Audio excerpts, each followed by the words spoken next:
बालदेवस्य नित्यमुक्तिप्रदायकं मालनी परमानन्दं वन्दे श्री चक्रधर विभुं। सर्वज्ञ श्री चक्रधर स्वामी की जय। सर्वज्ञ श्री चक्रधर स्वामी अवतार दिन महोत्सव बोराळा या कार्यक्रमाच्या आजच्या या प्रस्तुत प्रसंगी या धर्मसभेचे कार्याध्यक्ष ज्ञानवृद्ध वयोवृद्ध तपोवृद्ध आदरणीय श्रद्धेय आचार्य प्रवर बाबाजी, त्याचप्रमाणे याच भूमीमध्ये ज्या ज्ञानरत्नांचा जन्म झाला असे माझे विद्यागुरु बंधू आदरणीय श्रद्धेय आचार्य प्रवर महंत श्री नांदेडकर बाबाजी, त्याचप्रमाणे ज्यांच्या शुभहस्ते हे ध्वजारोहण संपन्न झालं असे या हिंगोली जिल्ह्यातील ज्येष्ठ मार्गदर्शक आदरणीय श्रद्धेय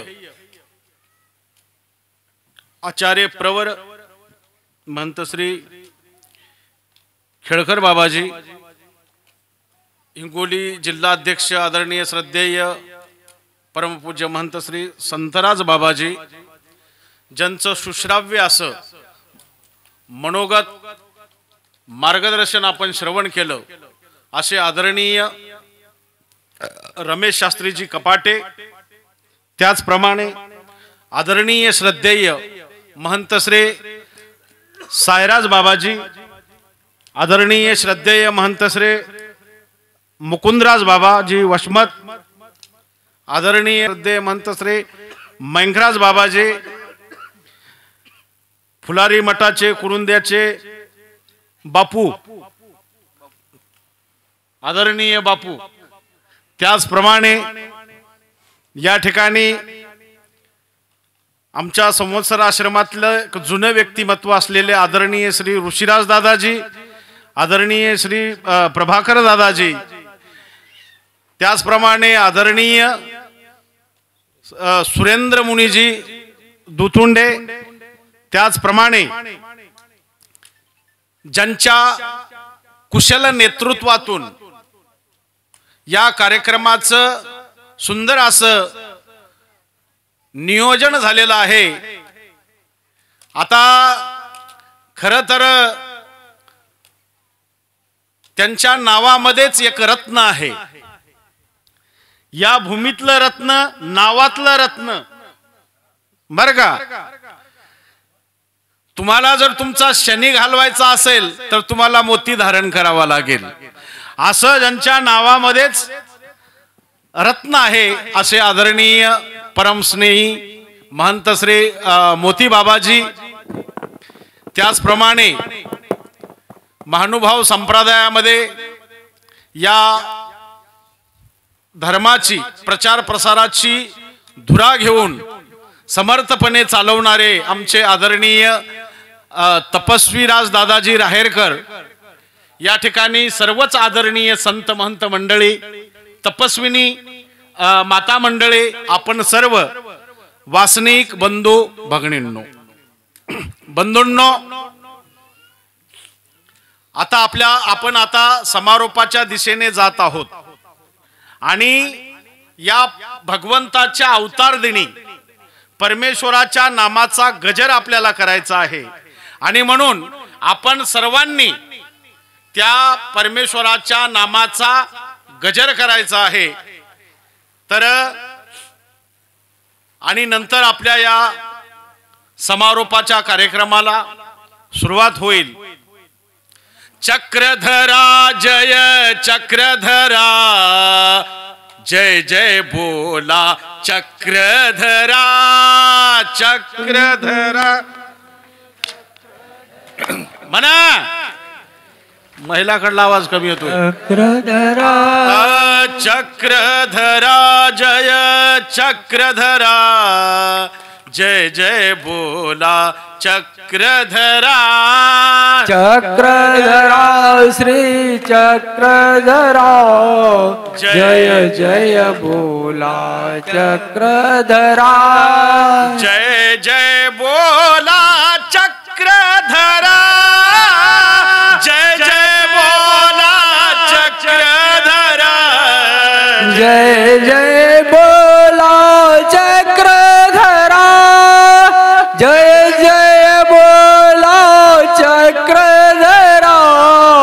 जय जय बोला चक्रधरा, जय जय बोला चक्रधरा. जय जय बोला चक्रधरा, जय जय बोला चक्रधरा. चक्रधरा से चक्रधरा, जय जय बोला चक्रधरा. जय जय बोला स्वामी की जय. परब्रह्म परमेश्वर भगवान श्री चक्रधर स्वामी अवतार देन. अवतार अवतार म्हणजे काय? अवतार म्हणजे अवतरणे, अवतरणे म्हणजे उतरणे, उतरणे म्हणजे खाली येणे, खाली येणे म्हणजे जो वर आहे तोच खाली येतो, त्याला अवतार असं म्हणतात. म्हणून भगवान गोपाल श्रीकृष्ण भगवंतानी गीतेमध्ये सांगितलं, यदा यदा धर्मस्य ग्लानिर्भवति भारत अभ्युत्थानम धर्मस्य तदात्मानं सृजाम्यहं परित्राणाय साधूनां विनाशाय च दुष्कृतां धर्म संस्थापनार्थाय संभवामि युगे युगे. जेव्हा धर्माला ग्लानी येते, अधर्म अत्याचार वाढतो, धर्माचा ऱ्हास होतो, धर्म लयाला जातो, तेव्हा त्या धर्माची पुन्हा स्थापना करण्यासाठी मी युगायुगामध्ये अवतार धारण करतो. होय, अवतार धारण करतो. आणि म्हणून भगवान स्वामी श्री चक्रधर प्रभूंचा अवतार 1142 ला आमच्या स्वामींचा अवतार झाला. या अवतार दिनाला आपल्या सर्वांना शुभेच्छा देण्यासाठी आदरणीय महंत श्री जायराज बाबाजी कपाटे यांचं सुद्धा आगमन झालेलं आहे. अवतार अवतार म्हणजे उतरणे, गाडीतून नाही. आणि आमच्या स्वामी श्री चक्रधर प्रभूंचा 1142 ला अवतार झाला. 1196 ला महाराष्ट्रातून निघून गेले. 54 वर्ष या महाराष्ट्रामध्ये पायपीट केली आणि या महाराष्ट्राला पुनीत केलेला आहे. हा सगळा गंगा तीर पवित्र केला स्वामीच्या चरण स्पर्शाने. अवचटे प्रभूचे जेथ लागता चरण, तेथ झाले हे पवित्र पाषाण. या महाराष्ट्राला आमच्या सर्वज्ञ श्री चक्रधर स्वामींनी हा अवतार घेतला. आज 803वा अवतार दिन आहे, नाही का बाबा? चौथा. तर काही संप्रदायामध्ये म्हणतात, बाबा वो तो भगवान है ना, वो तो फिर ऊपर से भी सब कुछ कर सकता है, फिर उसे नीचे आने की क्या जरूरत है? वो तो भगवान है, सब बटन ऊपर से ही दबाने का, उसको क्या नीचे आने की जरूरत है? नाही रे बाबा, ये वो लगते. हाँ, अवतार म्हणजे उतरने. नीचे नहीं आया तो फिर काम कैसा बन जाएगा? नाही का? अहो, एखादा तुमचं छोटस बाळ आहे, नाही का, आणि एखादा वडील आहे, त्याचा बाप आहे, ते पण अगदी प्राध्यापक असलेला बाप आहे, आणि लेकरू रडत आहे, त्याचं रडणं थांबवायचंय. त्याचं रडणं थांबवण्यासाठी कुठली प्रक्रिया करावी लागेल तुम्हाला सांगा? त्या बाळाला जवळ घ्यावं लागेल, त्याला गोड बोलावं लागेल, त्याला प्रेम संपादन करावं लागेल, नाही का? आणि मायेचा हात त्याच्या पाठीवरून फिरवावा लागेल. यावरही लेकरू गप्प बसणार नाही, त्याला वर उचलून घ्यावं लागेल, तरी ते रडणारच आहे. मग मात्र त्या लेकराला खांद्यावर घ्यावं लागतं आणि खांद्यावर घेतल्याच्या नंतर थोड लेकराचं रडणं कमी झालेलं आहे, नाही का? तरीही त्या लेकरांचा रडण्याचा समज काढण्यासाठी त्याला काहीतरी सांगावं लागतं. आणि म्हणून हा प्राध्यापक असलेला बाप, 5.5 फुटाचा बाप खाली झुकला ना, त्या मायेनं त्या ममतेनं त्याला झुकावलं, वाकवलं, लेकराला वर उचललं आणि जेव्हा आपल्या खांद्यावर घेतलं तेव्हा लेकराचं रडणं आता कमी झालेलं आहे. एवढ्यावर नाही तर तो प्राध्यापक असलेला बाप जगातल्या कुठल्याही पुस्तकामध्ये नसलेला शब्द तो वापरतो आणि म्हणतो, बाळा रडू नको, ते तुला हरिण दिसतंय ना, ते पाय दिसलं का हरिण? कुठं आहे पप्पा? ते आणि एवढ्यावर मग त्या लेकराचं लक्ष इकडं तिकडं कुठेतरी जातं, लेकराचं रडणं बंद होतं. तेव्हा बाप म्हणतो, अरे बाळा रडू नको रे बाळा, ये म्हणजे लेकराचं रडणं थांबवण्यासाठी या बापाला काय म्हणावं लागतंय? Lol lol lol lol lol lol. आता लेकर रडू नये म्हणून लुलू म्हणावं लागतंय असं जगातल्या कुठल्या पुस्तकात आहे? नाहीये, हे सत्य आहे. पण ते प्रेम गप्प बसू देत नाही, ते वात्सल्य बाहेर आलेलं आहे आणि त्या वात्सल्यामध्ये, त्या प्रेमामध्ये माणूस काहीही बोलतो. इथेच नाही कुठे पण. हे तर आपलं वाळ आहे, नाही का? प्रेम गप्प बसू देत नाही, वात्सल्य शांत बसू देत नाही. आणि म्हणून 5.5 फुटाच्या बापाला खाली वाकावं लागलं, बाळाला वर उचलावं लागलं आणि तेव्हा त्या बाळामध्ये आनंद निर्माण झाला. या सृष्टीमध्ये हे जे अनंत जीव आहेत, ही सगळी अनंत जीव असलेली दुःखी आहेत, दुबळी आहेत. आणि म्हणून आमचे स्वामी श्री चक्रधर प्रभू म्हणाले, अवघा जणू ठकला ठेला असे, परितयाचा ठुकू फेडिता कोणी नसे. हो, अंधविचारांनी समाज गुरफटलेला आहे. देवता कर्मकांडामध्ये समाज व्यापलेला आहे. अंधरूढी, अंधसंकल्पना प्रचंड प्रमाणामध्ये या ठिकाणी निर्माण झालेल्या आहेत. या सर्व दुःखितांचं दुःख निवारण करण्यासाठी त्या भगवंतानं अवतार घेतला. 5.5 फुटाच्या बापासारखा हा आमचा अनंत ब्रह्मांड नायक, विश्वाचा बाप परब्रह्म परमेश्वर, तो खाली आला, अवतरला, उतरला, खाली आला, अवतार घेतला. आणि ह्या असंख्य जीवाला परमेश्वराने सानिध्य दिलं, ज्ञान दिलं, जवळीक दिली, प्रेम दिलं आणि सेवा दस्य घडवून त्या जीवाचा उद्धार आमच्या दयाघन स्वामींनी केला. चांगली महत्वाची गोष्ट. या कार्यक्रमामध्ये जे अन्य एक भक्त आहेत कवठ्याचे, खराटे गुरुजी, माझ्या लक्षामध्ये राहिलं हो त्यांचं नाव, खराटे गुरुजी. मी पाहिलं बऱ्याच महावाक्याच्या काय पोथीमध्ये, काय कुठल्याही कार्यक्रमामध्ये काय ते खराटा घेऊनच असतात. पात्र असो, द्रोण असो, कचरा असो, काही असो, ते सगळा खराट्यानं जमा करतात. म्हणून खराटे गुरुजी माझ्या पक्क लक्षामध्ये राहिलं. स्वामींनी हेच सांगितलं हो की सेवा दास्य मोचक, त्या खराट्याशिवाय तुमचा उद्धारच होणार नाही हातात घेतल्याशिवाय. कारण स्वामी श्री चक्रधर प्रभूंनी जेव्हा हरिपालाचं पतित उठवलं, अवतार घेतला, नाही का, तेव्हा सुद्धा ज्या चक्रपाणी महाराजांचा अवतार संपला तेव्हा सुद्धा खराटा असाच पडून राहिला बाबा.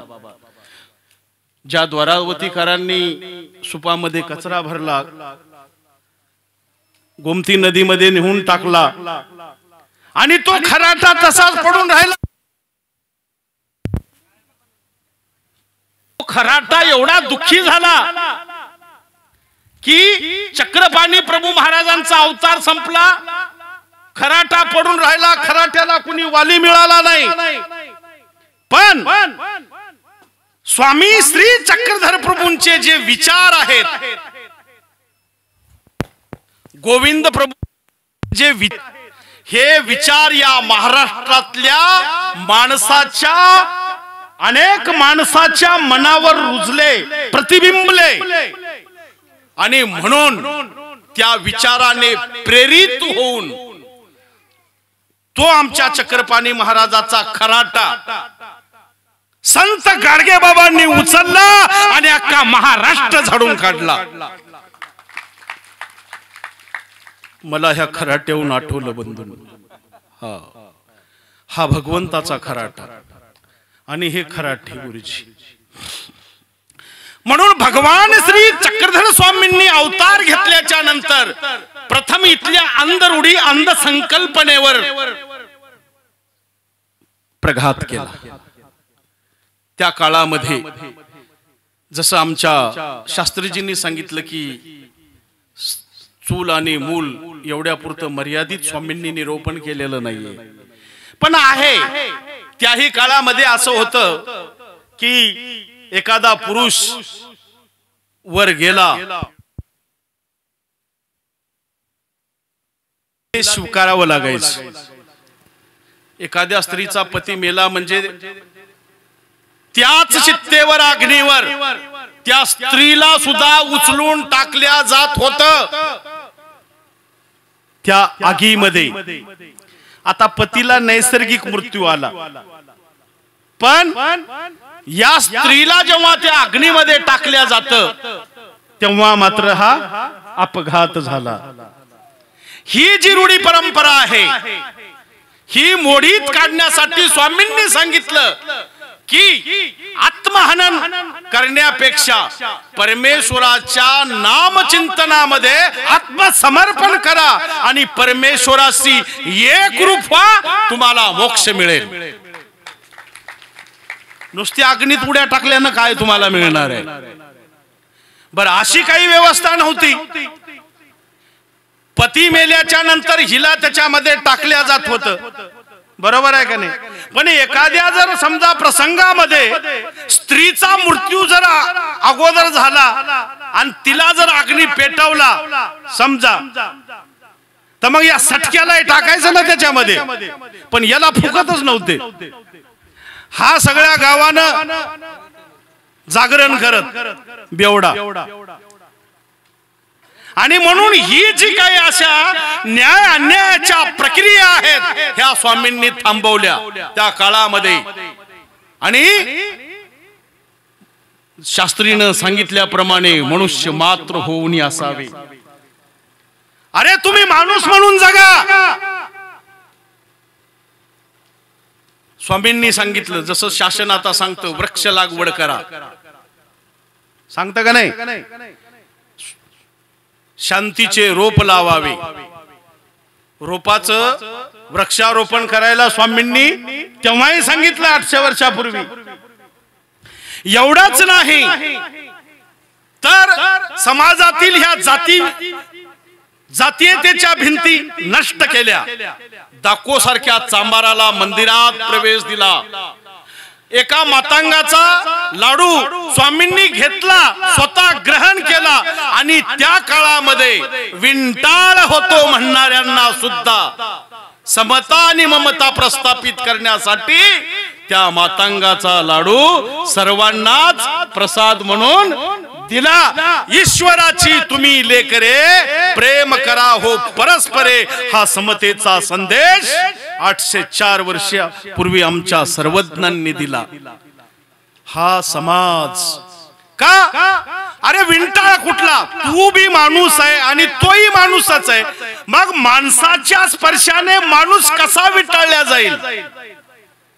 तू कोण आहे? माणूस. पुढचा कोण आहे? माणूस. आणि मग माणसाच्या स्पर्शाने माणूस कसा विटाळेल? शक्यच नाहीये.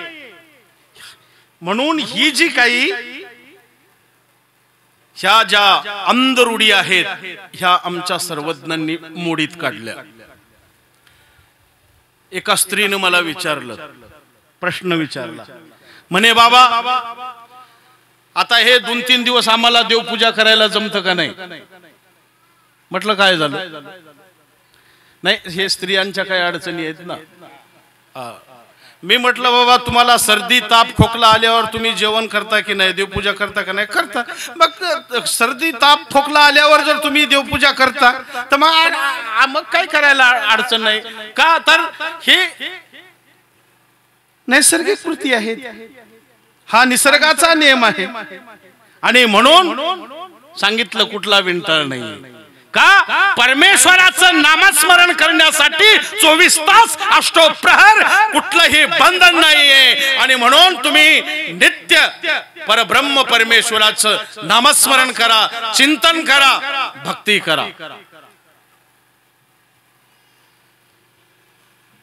स्वामी श्री चक्रधर प्रभू या केवळ माणसालाच माणसाची परिभाषा सांगितली नाही, तर त्याही पलीकडे जाऊन स्वामींनी प्राणी मात्रावर दया केली.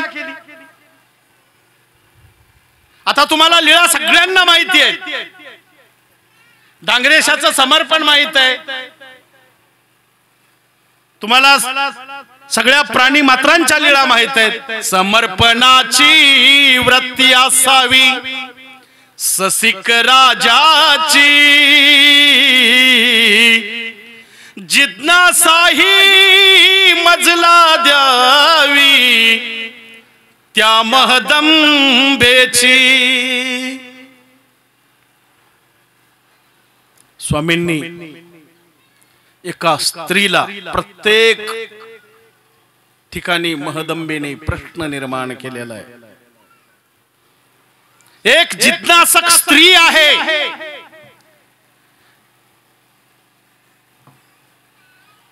याच महदंबेचे धवळे निर्माण करून या महाराष्ट्रामध्ये आद्य कवयित्रीचा बहुमान ज्या महदंबेला मिळाला ही एक स्त्रीच आहे, सर्वज्ञ श्री चक्रधर स्वामींची.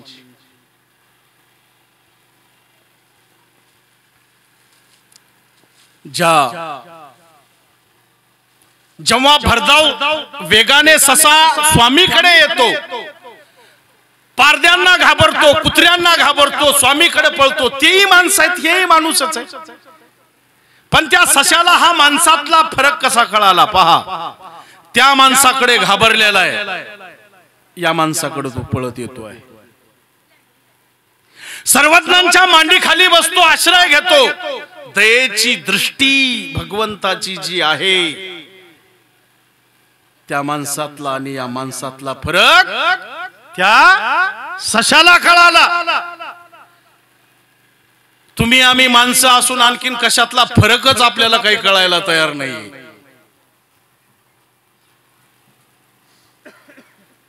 चक्रधरांच्या जीवनामधल्या गोटी जन्माल्या माडू नदीच्या काठी, इंद्रधनुचा मोर पिसारा उभवून नाच मयूर जगसारा.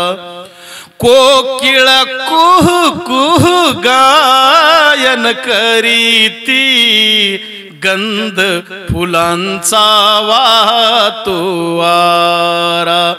प्रभुजी आले, प्रभुजी आले, मुक्ताईच्या भेटे जन्माल्या माडू नदीच्या काठी.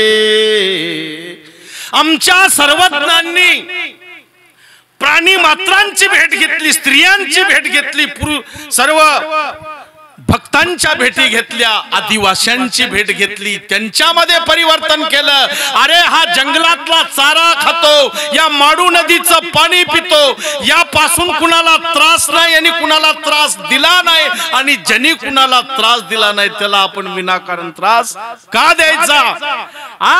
आणि म्हणून केवळ हा जे आदिवासी आहेत, जे पारधी आहेत, अशा पारध्यांना हितोपदेश स्वामींनी केला. अरे तुम्ही तर महान आत्मे, महात्मे नाही का?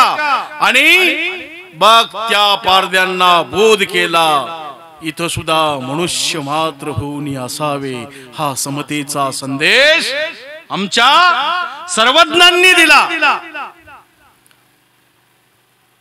आदिवाशामध्ये परिवर्तन झालं, आपल्यामध्ये व्हायला पाहिजे की नाही? आणि म्हणून स्वामी श्री चक्रधर प्रभूंनी या महाराष्ट्राला आपल्या विचारांनी जे प्रेरित केलेलं आहे, तीच विचारधारा जेव्हा या महाराष्ट्रातल्या तमाम साहित्यिकांनी, थोर पुरुषांनी जेव्हा लक्षात घेतली, तेव्हा संत गाडगे बाबा म्हणतात, माय बाप हो, स्वामी श्री चक्रधर प्रभू आणि गोविंद प्रभू यांचे विचार जोपर्यंत तुमच्या जीवनामध्ये उतरणार नाहीत, तोपर्यंत तुमच्यामध्ये कधीही बदल होणार नाही. बोधिसत्व भारत रत्न डॉक्टर बाबासाहेब आंबेडकर म्हणतात, या महानुभाव संप्रदायाने माझ्या हृदयामध्ये स्थान निर्माण केले आहे. या राष्ट्रपुरुषांना सर्वज्ञ श्री स्वामी चक्रधर प्रभू कळाले, आपण फक्त उपदेशी आहोत, नाही का? आपल्याला कधी कळायचं? उपदेशामध्ये बी दोन प्रकार आहेत मोती बाबा. एक म्हणजे एक आहे तर देशी आणि राहिलेले उपदेशी.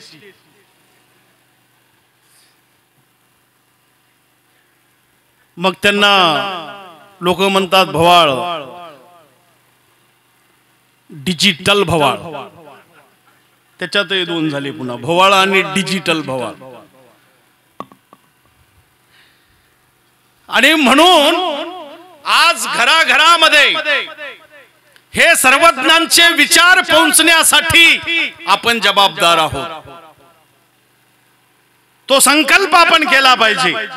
आता आमच्या नांदेडकर बाबांनी सांगितलं पुढच्या वर्षी नामस्मरण करायचा. मोती बाबा म्हणाले रौप्य महोत्सव आहे, 25वे वर्ष, 25 महंत बोलवा, 25,000 लोकांचं अन्नदान करा, सगळं घ्या ना. 25 रौप्य महोत्सव 1900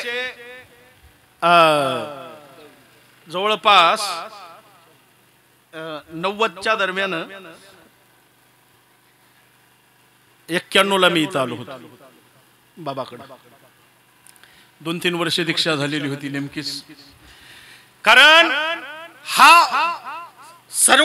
भगवान सर्वज्ञ श्री चक्रधर स्वामी अवतार दिन ज्याला म्हणतो, ह्याची मुहूर्त मेढ नांदेड, परभणी, हिंगोली, जालना या 4 जिल्ह्याच्या सीमेवर मराठवाड्यामध्ये या अवतार दिन सोहळ्याचा मुहूर्त मेढ जर पहिल्यांदा कुणी जर रवला असेल तर ते आमच्या बोराळ्याच्या बाबांनी रवला. बंधूंनो, बाबाच्या सोबत मी होतो, बाबा समितीचे अध्यक्ष होते, मी सचिव होतो. आणि आमचे तेलारकर बाबा सरलेले मोठे देमेराज बाबा ते सुद्धा कार्याध्यक्ष उपाध्यक्ष होते आणि शोलूचे बाबा कोषाध्यक्ष होते. त्याच्यामुळं सगळं त्यांच्यापाशी जमा ठेवायचं, मी लिहायचं आणि बाबांना सांगायचं. एखाद्या यजमानाकडे गेलं की आम्ही म्हणायचं, सांगायला मी आणि संकल्प सोडा म्हणायचं बाबाच्या हातावर. बाबाला पहिलं सांगून द्यायचं. हे किती पॉवरचं आहे.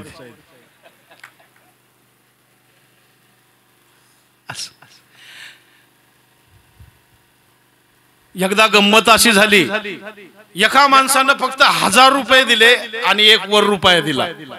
त्या गाहीमध्ये लिहिता लिहिता माझ्याकडून काय झालं, 1 0 0 आणि पुन्हा 1 झालं ना, 10,000चा आकडा पडला. बाबा म्हणले एवढे दिले की या माणसानं? नाही हो म्हणलं, 1 0 आगाव झाला. म्हणजे 100 टाकून पुन्हा 1 टाकला. म्हणजे ते 1000 लिहायचं, 1 0 आगाव पडला, झालं 10. म्हणजे बघा, हसून हसून आमचे पोट गेले. तर अत्यंत उत्साहाने त्यावेळेस तो कार्यक्रम बाबांच्या हातावर आम्ही तो पहिल्यांदा झाला. कारण तेव्हा हिंगोली तालुका होता, त्यामुळे तो परभणी जिल्ह्याचा म्हणून झाला. त्यानंतर पुन्हा 4-5 झाले आणि त्यानंतर मग हिंगोली जिल्हा झाला आणि विभक्त झाले. तेव्हा तो कार्यक्रम आणि काही सूचना करण्यासाठी बाबा आणि मी, कार्यक्रम मोठा ठरला. आम्ही घोडे बोलवले, बरेच घोडे बोलवले होते शास्त्रीजी, बरं का. मग म्हणले आता घोड्यावर कुणाला बसवायचं? आमच्यातले काही बुजुर्ग होते, ते म्हणले नाही, बसवा मोठ्या मोठ्या महंताला, बरं का. मी म्हणलं बाबा जास्त वेळ बसावं लागतंय, बसून बसून कळ लागते, इथं मोठ्या महंताचं छोट्या महंताचं काय नाही. मग अहो म्हणलं पहिलं माधी राजदाला बसवा ना, आपल्या रत्नापूरच्या, आपल्या रेणापूरच्या. म्हणजे सांगायचं तात्पर्य म्हणजे ठोकर होकर माणसं बसवा. त्या शोभायात्रेचा म्हणलं त्या चौकात प्रभाव तर पडला पाहिजे.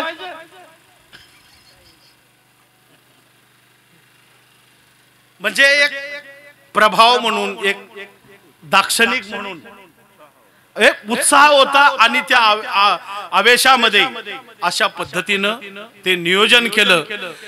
तर बाबांच्या तसं जर पाहिलं तर महाराष्ट्रामध्ये संभाजीनगरचे कैवल्यवासी आदरणीय मोठे बाबा यांच्या सानिध्यामध्ये बाबांचा हा कुशल कारभार सांभाळण्याचा जो भाग आहे, तो बराचसा भाग बाबांच्या सहवासामध्ये गेलेला आहे.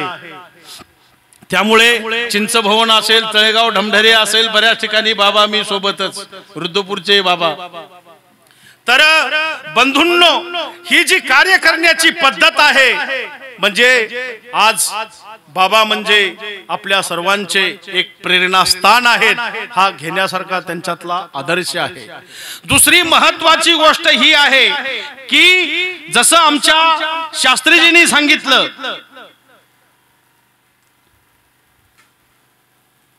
की स्वामी श्री चक्रधर प्रभूंचे जे विचार आहेत हे फक्त वाचण्यापुरते मर्यादित न ठेवता, याला जसं आज रोजी या महाराष्ट्राचे मुख्यमंत्री आदरणीय देवेंद्रजी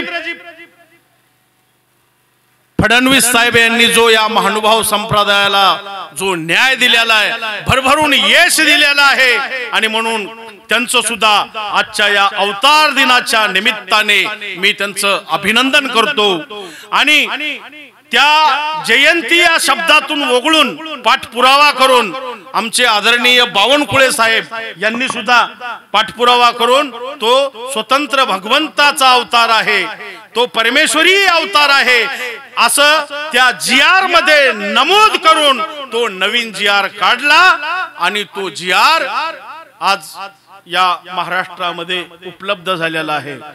फक्त मला एकच म्हणायचं, आता ह्याच्यामध्ये दुर्दैवाची एकच बाब आहे, मोती बाबा, की हा GR जवळपास एप्रिल मध्ये निघाला, 29 एप्रिल मध्ये निघाला. आणि दुर्भाग्याची गोष्ट ही आहे की महाराष्ट्रातल्या बऱ्याच जिल्ह्यामधले जे जिल्हाधिकारी आहेत, कलेक्टर आहेत, ते बऱ्याच जिल्ह्यामधले जे जिल्हाधिकारी आहेत ते झोपलेले आहेत किंवा झोपेचं सोंग घेत आहेत हेच आम्हाला कळत नाही. कारण बऱ्याच जिल्ह्यामध्ये तो जो GR बाकीच्या सगळ्या कार्यालयाला त्याच्या ज्या काही सूचना व्हायला पाहिजे होत्या त्या झालेल्या नाहीत आणि म्हणून याला जबाबदार प्रत्येक जिल्ह्याचा हा जिल्हाधिकारी आहे. मी या ठिकाणी अगदी स्पष्टपणे सांगू इच्छितो की या सूचना देण्यामध्ये शासनाने आज देवेंद्रजी फडणवीस साहेबांनी जे केलेलं कार्य आहे त्यांचा काल परवा दिलेला संदेश महत्वाचा आहे. त्यांनी स्वामी श्री चक्रधर प्रभूंचे विचार दिलेले महत्वाचे आहेत. परंतु प्रशासनाने कुठेतरी हे झोपीचं सोंग घेतलेलं आहे आणि म्हणून यापुढे तरी प्रशासनानं जागी व्हावं असं मी या ठिकाणी सांगू इच्छितो. बंधूंनो, या सर्वज्ञ श्री चक्रधर स्वामींनी ज्या माहीम भट्टाने लीळा चरित्र लिहिलं, आज ते जुनं लीळा चरित्र आपल्याला वाचायला अवघड जात असेल म्हणून नांदेडकर बाबांनी सांगितलं तुम्हाला जर सोप्यातून ते लीळा चरित्र समजून घ्यायचं असेल तर मग एक आमचा जुना पिढी पाठ आहे, त्याचं नाव भास्कर पाठ आहे. अशा त्या जुन्या पिढी पाठाच्या भास्कर पाठाचं वाचन आपण सगळ्यांनी करावं आणि घराघरामध्ये ते लीळा चरित्र असावं, त्याचं चिंतन व्हावं, त्याचं मंथन व्हावं आणि ते तुम्हाला सहजरित्या सुलभ व्हावं आणि सहजरित्या तुम्हाला ते समजावं. अशा पद्धतीनं आमच्या नांदेडकर बाबांनी तुम्हाला ते आव्हान केलेलं आहे. ते चरित्र घराघरामध्ये घेऊन या आणि या परिसरामध्ये जसं आमच्या रमेश शास्त्रीजींनी सांगितलं की तुम्ही लहानपणापासून जर आपल्या बाळावर संस्कार राबवले, लहानपणापासून मंदिराच्या दरबारामध्ये जर लेकराला घेऊन गेले तर तुम्हाला वृद्धाश्रमात जाण्याची वेळ येणार नाही. त्याचं कारण आहे तुम्ही एवढे बसलेले लोक आहेत, तुम्हाला मी प्रश्न विचारतो, अरे ह्या हिंदू समाजामध्ये प्रचंड वृद्धाश्रम आहेत, मला सांगा मुस्लिम समाजामध्ये वृद्धाश्रम आहे का? आहे का? नाही. मग हा घेण्यासारखा त्यांचा आदर्श आहे. तुम्ही मायबाप दिलं वाऱ्यावर सोडून म्हणून तो त्यांचा घेण्यासारखा आदर्श आहे. म्हणून वृद्धाश्रमात मायबापाला जाण्याची वेळ येऊ नये असं त्याचं अंतःकरण शिथिल असलं पाहिजे आणि ते शिथिल अंतःकरण निर्माण करण्यासाठी त्याला आचाराची, विचाराची, भक्तीची जोड असली पाहिजे. उच्च प्रतीचं शिक्षण तुमच्या लेकरांना जरूर द्या पण त्यासोबत अध्यात्माची आणि भक्तीची जोड द्या.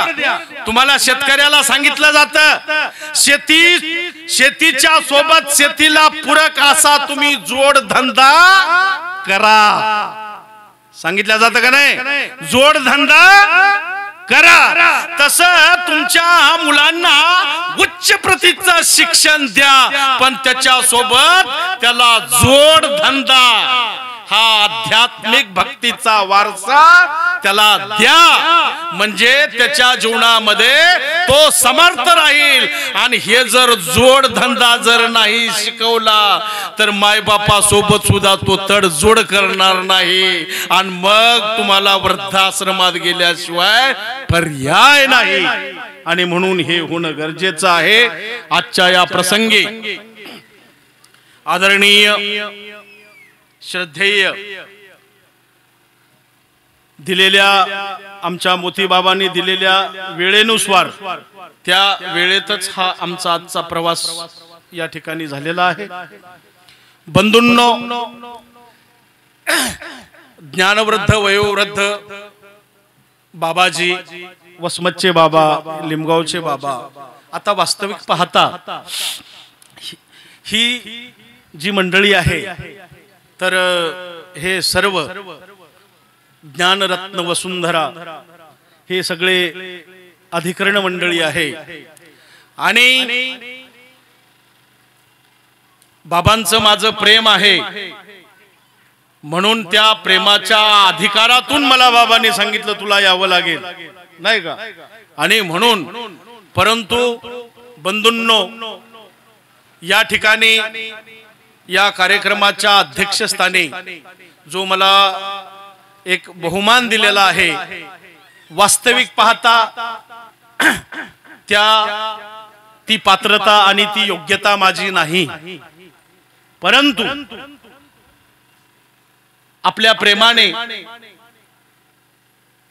आदेश देऊन या ठिकाणी मला आपण बोलवलं, जो बहुमान केला त्याबद्दल आदरणीय श्रद्धेय आचार्य प्रवर श्री बाबाजी आणि या बोराळा निवासी सर्व सद्भक्त मंडळी, या सर्व सद्भक्त मंडळींचा मी ऋणी आहे. बंधूंनो, तसं पाहता आता बोराळा म्हणजे एक बोरच आहे बाबा, आणि बोर म्हणजेच बद्री, आणि बद्री म्हणजे बद्रिका आश्रम, आणि ते म्हणजे दत्तात्रय प्रभूचा प्रसाद. आणि म्हणून बोराळा हे सुद्धा गाव जे आहे ते सुद्धा दत्तात्रय प्रभूच्या कृपादृष्टीखाली, त्यांच्या कृपादृष्टीने वाढलेला हा सगळं या ठिकाणचा हा सर्व भक्त समाज आहे. आणि म्हणून ही सर्व मंडळी बोराळावासी आहे. बंधूंनो, आणि म्हणून दत्तात्रय प्रभूची तुमच्यावर कृपा आहे. आणि त्या दत्तात्रय प्रभूच्या सुद्धा आता भोजनाचा हा टाइम वेळ झालेली आहे. आता जाता जाता एक महत्वाचं सांगतो, समाजामध्ये जे काही अंधविचार निर्माण झाले त्याला कारणीभूत तुम्ही उपदेशी लोक आहेत, तुम्ही आम्ही आहोत. मला एका माणसानं प्रश्न केला, आम्हाला महानुभाव पंथातलं सगळं आवडतं हो, परंतु या पंथामध्ये काय आहे की दुसऱ्या देवाला मानत नाहीत, हेच जरा अवघड वाटतंय. म्हणलं प्रश्न एकदम सुंदर आहे. बंधूंनो, प्रश्न खूप सुंदर आहे, पण समजून कधी घेता आला नाही. त्याचं उत्तर असं आहे बर का, की जगामध्ये 4 वेद, 6 शास्त्र, 18 पुराण, 14 विद्या, 64 कला, उपनिषद एवढं जरी प्रचंड साहित्य असेल तर त्या साहित्यामध्ये देवतेचा आकडाच आला नाही किती आहेत म्हणून. फक्त ठराविक पुराण कथेमध्ये तेवढं आहे काय की रावणाच्या घरी 33 कोटी देव पाणी भरायला होते, म्हणून ते 33 कोटीचा आकडा ठराविक लोकांना माहित आहे बरं का.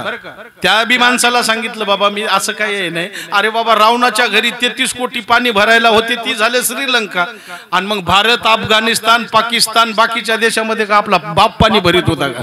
तसं नाहीये. देवता त्याच्यापेक्षा जास्त आहेत. आणि त्या देवता आमच्या स्वामी श्री चक्रधर प्रभूंनी अॅक्युरेट एका आकड्यामध्ये, वचनामध्ये ते निरूपित केलेले आहेत. आणि म्हणून 81 कोटी 1.25 लाख 10 देवता आहेत म्हणून सांगितलेलं आहे, नाहीत म्हणून बोललेलं नाही. आणि म्हणून एवढ्या देवता आहेत, त्या देवतेचं अस्तित्व स्वीकारणारा जगाच्या पाठीवरचा अॅक्युरेट असलेला जो पंथ आहे तो पंथ म्हणजे महानुभाव पंथ आहे.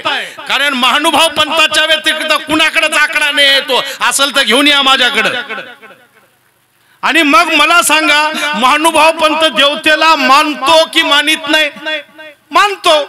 फक्त फरक एवढा आहे की देवताला देवताच मानतो, जीवाला जीव मानतो, प्रपंचाला प्रपंच मानतो, परमेश्वराला परमेश्वर मानतो.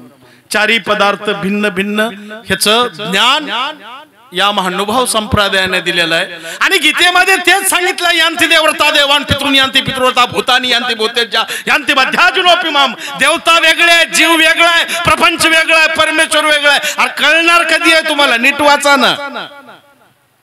हे स्पष्ट गीतेमध्ये बी स्पष्टीकरण त्याचं आलेलं आहे. जे देवतांची भक्ती करतील त्यांना त्यांचं फळ प्राप्त होईल, जे ईश्वराची भक्ती करतील ते त्या प्राप्तीला जातील. ईश्वराचं फळ मिळत नाही, फळ फक्त देवतांचं मिळतं, ईश्वराचं मिळत नाही. ईश्वर त्याला मोक्ष इष्यामि मा शुचः, या अनंत कर्मातून 84 नरक योनीतून मुक्त करून मोक्ष इष्यामि मा शुचः त्याला मोक्ष देतो. आणि म्हणून आमचा हा साधक महानुभाव पंथातला सांगत असतो, अरे बाबा तू नरकातून मुक्त झाला पाहिजे, तुला मोक्ष मिळाला पाहिजे, याकरता तू देवासमोर पालता पड 5 वेळेस, दंडोत घाल. हे त्याकरता दंडोत आहे. दंडोत का घालतात आणखी नाही समाजाला माहिती नाहीये. म्हणून त्या दंड म्हणजे काठीवत म्हणजे पडल्याप्रमाणे तो जो दंडवत आहे जेव्हा उभा राहतो तेव्हा उभे झाडे झुडपे जेवढे काही आहेत त्याच्यातून तो मुक्त होतो. जेव्हा तो हातावर येतो तेव्हा वर उडणारे जे पक्षी आहेत त्या कर्मयोनीतून तो मुक्त होतो.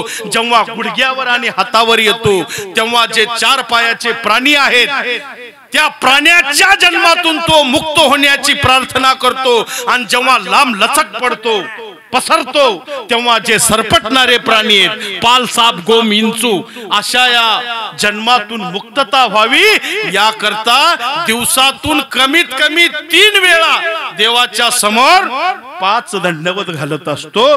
आणि म्हणून हा दंडवतातला विधी या संप्रदायाने. आता असा एक प्रश्न आहे की महानुभाव पंथाचाच हा विधी आहे असं नाही. दंडवत म्हणजे हा हिंदू धर्मातला शब्द आहे, सगळ्या पंथातला शब्द आहे. फक्त महानुभाव पंथाने त्याला मोठ्या प्रमाणामध्ये आचरणामध्ये उतरवण्याचा प्रयत्न केला आणि इतर संप्रदायाने फक्त तो नवसापुरता वापरला. नवसापुरता वापरला. इतर पंथातल्या लोकांनी दंडत वापरला पण तो फक्त नवस फेडण्यापुरता, ताकापुरती, आजी कामापुरता, मामा तेवढ्या पुरता तेवढा.